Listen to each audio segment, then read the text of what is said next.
এই হইল আমাদের স্থলবন্দর পাথরের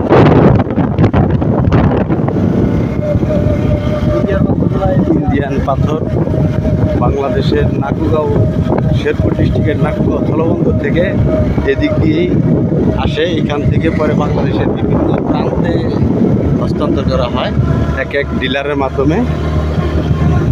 এই হইল আমাদের নাকুগাঁও স্থলবন্দর, বাংলাদেশের 0 পয়েন্ট এলাকা।